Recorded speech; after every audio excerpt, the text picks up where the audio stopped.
Good evening, Carolina. Buzzing tonight.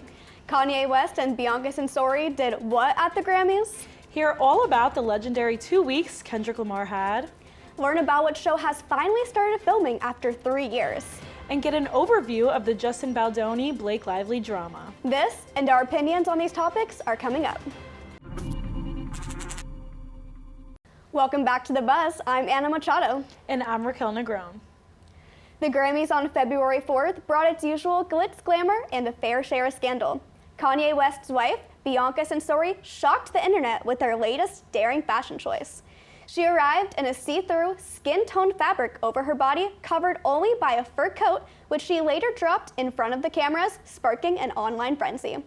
However, some fans are speculating about her reaction during the moment. In some videos of the unveiling, it looks as if Censori repeats "no," leading to questions about whether she was fully on board with the stunt. Later, West and Censori were kicked out of the Grammys. Adding to the controversy, reports have been circulating online claiming that they were never officially invited to attend. All right, have you heard about this? Yes, and I think it's crazy. Okay, this kind of leads me into some other Met Gala controversies, other red carpet events. How do you feel like the public statements have been within the red carpet events? I just think it's crazy to make a public statement with a certain type of outfit. Of course, there's things going on, but to be fully nude on a carpet, I just think is a crazy statement, and I don't know which one she's trying to make.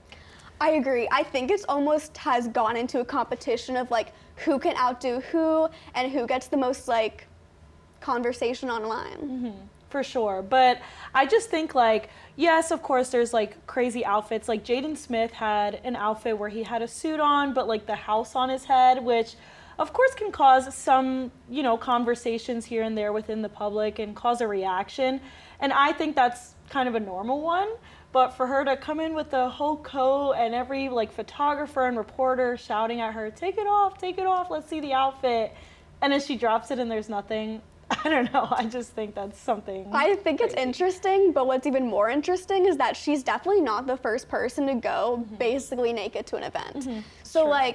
I feel like she's already seen the reaction, what made her really want to do that again. That's true, but also the speculations of her saying no on the red carpet leads to some other conversations of why she did it, who made her do it, and all this other type of stuff. I definitely agree. Yeah.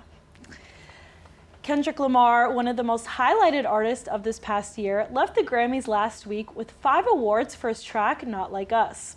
The categories he took the win in were Song of the Year, Best Rap Song, Record of the Year, Best Music Video, and Best Rap Performance.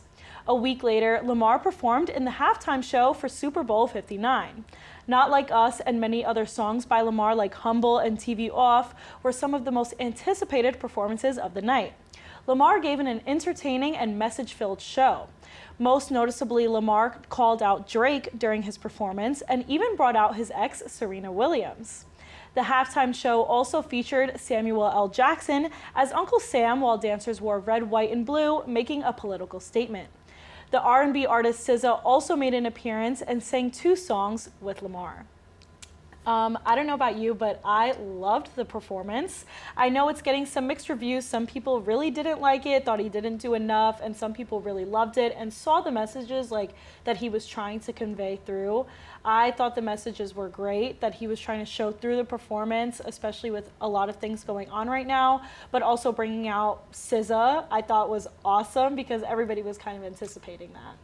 Most definitely. The moment that I was yes was the say Drake. And I was oh, get out of here. When you looked at the camera? Oh, I was and smiled. I was oh, okay, that's it. But also the comma of 40 acres and a mule, all of those political statements, I was wow, not only are you doing a great performance, but you're also making such a statement and such a large crowd of people, I think was very brave and such a great thing for him to do. Yeah, definitely. And I think the people that didn't fully understand that message, just weren't getting it at the time. And I think that's why people were kind of he kind of really didn't do a lot during his performance or just didn't enjoy it. But now I feel that people are putting out the message that he was trying to convey throughout this whole time. I think people are starting to get it and things like that. And honestly, the whole Drake thing, I thought it was great. Some people say that he revolved his performance around it, but to be honest, I loved it, and I thought it was great entertainment. And the fact that he brought out Serena Williams was a crazy thing. Insane. Yeah,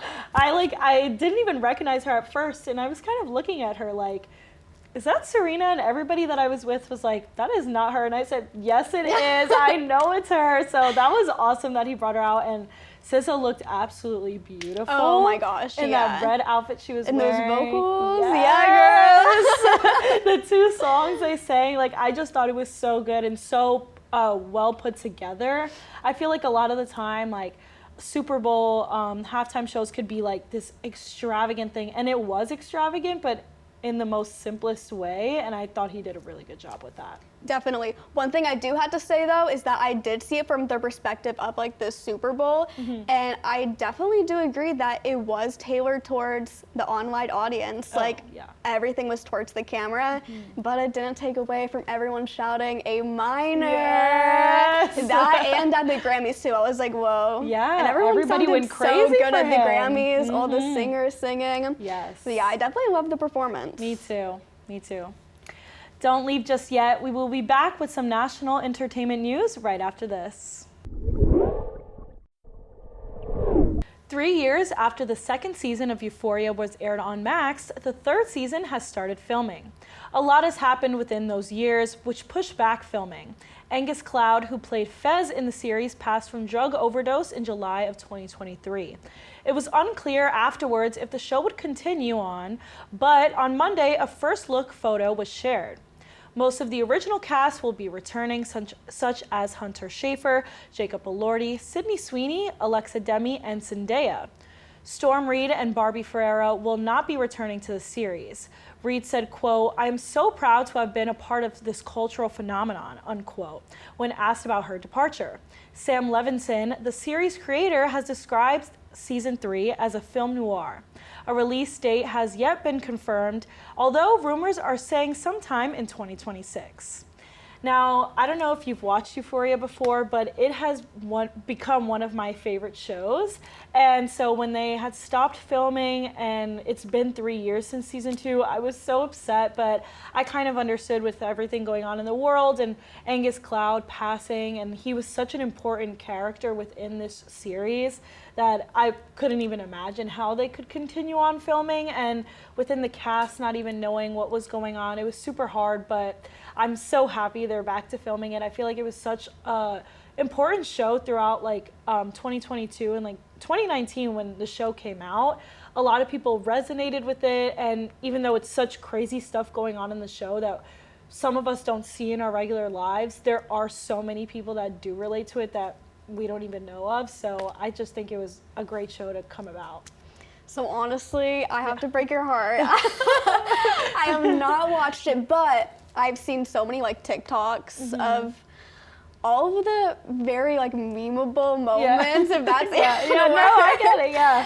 So yeah, definitely. I definitely almost have grown close to those characters, not even watching it, but seeing Sydney Sweeney in such a great role, then seeing her in other movies and stuff, I'm like, wow, I feel like this show has really curated some phenomenal actors, and I've just loved to see all of them flourish. Yeah, it's such a good group of people, like Jacob Elordi now, getting all these roles, and Zendaya, we grew up with her on Disney Channel. Did you see that she got engaged? Yes. Oh my God, that's oh my God. I saw can't the believe ring it. was hundreds of thousands of dollars. I mean, at this point it better be. Yeah, girl. Hello. I know, I'm so happy for her, but to see her go from Disney Channel to this type of show, it's crazy. That's but insane.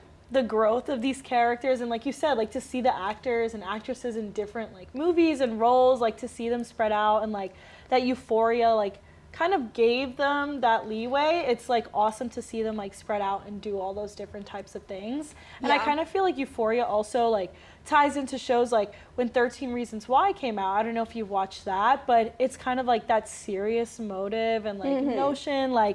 People don't really expect the younger crowd to watch a show like that, and the fact that we get these type of shows to show realism within high school and things like that, I think it was really cool. Yeah, definitely very important. And I think going back to Zendaya, I think Euphoria was such an essential moment for her to definitely break away between kind of her more teenish, childish acting and all of her serious films that she's been putting out. 100%. And I think she did an amazing job with that, and she continues to. Like, now she's in Dune. She like started in Dune 1, what was part that 1 tennis and 2 movie that she was in? Oh my gosh.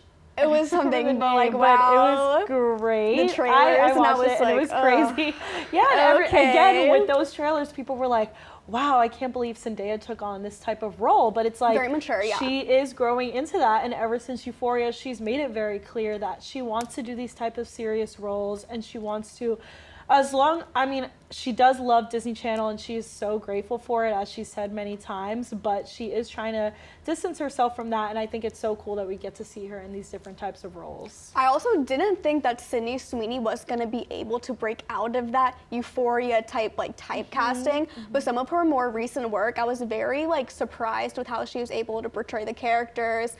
Yes. So it's very interesting. Like that new movie with Glenn Powell. I don't remember the name of it. Oh my gosh. But I thought it was so cool. Like, I hadn't seen her yet in like kind of a goofy role, like lover, romantic, and I thought she did great in it. I was laughing the whole time, and like she looked beautiful while doing it, obviously, and I just thought it was great. So I agree. Yes. The movie It Ends With Us is making headlines, but not for its storyline. Some say it should be called It Ends With Court. A legal battle is unfolding between the movie stars Blake Lively and Justin Baldoni. Lively has filed a legal complaint against her co-star Baldoni, accusing him of sexual harassment and starting a smear campaign against her. This comes after she faced online backlash for controversial comments about the film and reported clashes with the interviewers. Baldoni strongly denies the allegations and filed his own lawsuit.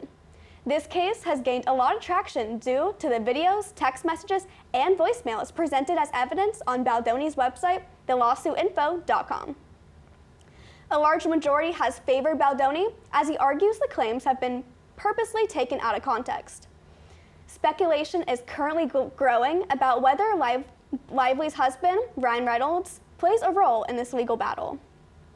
Okay, so personally, I have been following this case like since day one. I wasn't really sure about where this was going and how this took place, but Lively's case, she released all the documents, and on December 31st, Baldoni came running through, sued New York Times, and then a little bit later on, he sued Blake Lively. But it's so interesting because a lot of Lively's claims, she said like, oh, there's no intimacy coordinator, oh, like during this scene, like he said a lot of like comments, and then Baldoni, he just comes in with a mountain of evidence, and he was like, here are the text messages like saying there's intimacy coordinator, here's this 10-minute video of what happened on screen, and this is what actually happened. And now it's like this battle that's very PR focused, which is very interesting. What do you think about this? I definitely agree with you 100%. I know when like the first lawsuit came out with Blake Lively against Justin, I was kind of like confused just because I feel like it came out of nowhere. People were kind of speculating things because like at the premiere, they were never seen on the red carpet together, and they're the two stars of the movie, so why would they not be? And Blake Lively was seen with everyone in the movie but him, and he was seen only by himself. So of course, that already started a speculation itself, and once that lawsuit came out, I was like, this is crazy because, you know, the movie is about a girl like getting abused, sexually abused, physically abused, mentally abused, all things around, and it's just a highlight of what can happen to someone in a type of relationship like that. So for her to come out with a lawsuit claiming all these things that were kind of similar into the movie with like the whole mental aspect, like it was kind of crazy to me, and I was no way, because he was such an advocate. But I mean, you never know with these things, and things can happen backstage, so. No, definitely. And I think it's very interesting that some allegation of a Ryan Reynolds being involved has been happening. I don't know if you know Candace Owens, but she's more of like a political figure within the realm of media. She posted this like long series of Instagram stories basically being like, I have these sources, and these sources are telling me that Ryan Reynolds came into the set, took it over, and you know how like Lively And Ryan Reynolds kind of fell in love on set. Right, exactly. Speculations are that maybe Lively was falling for Baldoni, Yeah. and he got upset and he really took everything over, Yeah. and he wanted to get back at Baldoni, which is interesting because I don't know if you saw like the latest Deadpool stuff, but there's this nice pool, and his like lines, Ryan Reynolds' lines in that are kind of like nagging at Justin Baldoni. See that. Yes, I did so, see like, that. that's very Yeah. interesting. Yeah. Maybe like a part of this is true. Yeah, I saw like a lot of people like siding with Blake Lively at first. You know, I mean, we never knew the other side of the story, and we still probably don't know the whole truth. Right. But once Baldoni came in with all that evidence, all these videos, I remember scrolling through my TikTok, Instagram, and seeing these like crazy text messages and seeing crazy videos. Like, it is so insane to me that people could just talk and talk and talk, but once that evidence comes out, everybody went to him and was like, wow, like, we are so sorry. And now these photos are coming out of him at the premiere, like by himself downstairs in the basement with his whole family. And it's like, now you really think about it, and it's like, who is telling the truth? Like, what? Like, what's going on? And, you know, I've kind of always heard speculations about Blake Lively being a little iffy on set, and as well with Ryan Reynolds, but I don't know about you, but I'm a huge Gossip Girl fan. Yes, and so I've kind of heard throughout the years, like, Blake Lively was a little iffy with her on set, but, you know, nothing really ever came about that, and definitely no lawsuit against her, so, you know, we never really knew. But now with all this evidence coming out and her dropping the lawsuit and wanting to kind of take it away and kind of put it down there, it's kind of crazy. Yeah, I think it's very interesting how they're both taking a very like PR like aspect to this. I know like a whole part of it was like the smear campaign and what everyone else thinks of you. It really reminds me of the Johnny Depp and Amber Heard case, how like the media like latched onto it and just rolled with it. So I wonder like how publicized, if it goes to court, how publicized that will be. Right. And I think like with that case too, it was obviously very serious what they were talking about like within court, but you know, they were showing the court online and letting everybody like live watch it. And it was crazy to me, and it kind of became a comedy for some people. People were making it as a joke, and like when some people would come in and like intervene, it was like kind of funny to them. And so it's like crazy how such situations for these celebrities, like such seriousness in their lives, could become like comedy and just whatever to some people online. But I just think this whole thing is insane, and like I hope we find out the truth soon, because I know I want to know, especially with that whole movie and like what it was about. Like, you know, it's crazy that those two kind of tie in together. I could never be famous. Oh, I would love to be, but to end up in something like that, maybe not. Maybe not. I'm good on that part. That is all we have for tonight's episode of The Buzz. Be sure to follow us on Instagram, X, and Facebook at SGTV at USC. To keep up with all of our content, be sure to also visit us online at sgtv at usc.com. For SGTV, I'm Raquel Negrón. And I'm Mana Machado. From all of us here at SGTV, have a great night, Carolina. Forever to thee.